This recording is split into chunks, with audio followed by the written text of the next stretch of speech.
ফেরাউনের যে লাশ আছে না, ফেরাউনের লাশ কিন্তু আবিষ্কার হয়েছে বেশি দিন না, 1898 সালে। এবং আবিষ্কার হওয়ার তার প্রায় 77 বছর পরে 1975 সালে ফ্রান্সে নিয়ে গেছে ওই লাশ। আলাদা পাসপোর্ট দিছে, ও সম্মান করছে ফেরাউনকে, আলাদা পাসপোর্ট করে তাকে ওখানে নিয়ে গেছে। ফ্রান্সে নিয়ে যাওয়ার পরে ওর লাশ কাটাছেড়া করলো। খুব দামি জিনিস তো, কত হাজার বছর ধরে আছে। তারপরে দেখে ওর ফুসফুসের মধ্যে পানি, এবং তার শরীরের মধ্যে যে চেঞ্জটা, ওইখানকার যারা হচ্ছে ফরেন্সিক মানে ডাক্তারদের মধ্যে একটা টাইপ আছে, তারা মানুষ মারা যাওয়ার কারণ কি ব্যাখ্যা করে লেখে, ফরেন্সিক মেডিসিন। তারা লিখলো যে এর হঠাৎ করে শ্বাসরোধ বন্ধ হয়ে পানিতে ডুবে মরছে। আল্লাহ বলছে না যে তোমার লাশ আমি অবিকৃত রাখবো। যতগুলো ফেরাউন কিন্তু একটা না, বহুগুলো ফেরাউন আছে। জানেন কি এটা?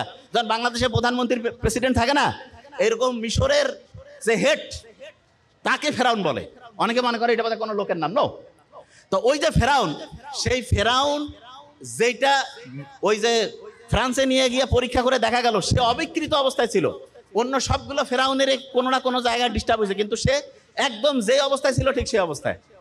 আল্লাহ বলছে না যে আমি তোমাকে অবিকৃত রাখবো, ভবিষ্যতের জন্য দৃষ্টান্ত করবো, ঠিক সেটাই করছে। ওই যে পিরামিড, সেই পিরামিডের ভিতরে পাওয়া গেছিল হচ্ছে আপনার ওই যে ওই জিনিসটা, ওই বক্সটা। এবং ওই বক্স পাওয়ার পরে ওইখানে দুইটা যে চিঠি, দ্বিতীয়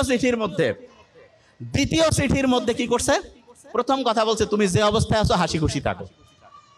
এই যে নোবেল বিজ্ঞানীরা যে বললো মানুষের বেঁচে থাকা এবং ভালো থাকার জন্য সবচেয়ে দরকার, ওই কথাটা কি ছিল? এইটা না যে হাসি খুশি থাকো, যে অবস্থায় আসে শুকরিয়া থাকো। দ্বিতীয় কথা কি ছিল?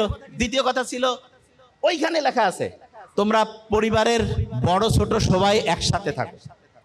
আমরা যে এখন এই যে যত রকমের সোশ্যাল, এই যে কি বলে এটার নাম, সোশ্যাল মিডিয়া হ্যান ত্যান যে আছে, এগুলোতে যে অ্যাডিক্টেড, এটার বড় কারণটা কি? বড় কারণটা হচ্ছে ফ্যামিলির আব্বা আম্মা ভাই বোন, তারপরে দাদা দাদি নানা নানি চাচা চাচি, এই যে বড় ফ্যামিলির যে সত্যিকারের ধারণা, এটা কি আছে? এইটা থেকে দূরে চলে গেছি, এই জন্য ধ্বংস হয়ে যাচ্ছে।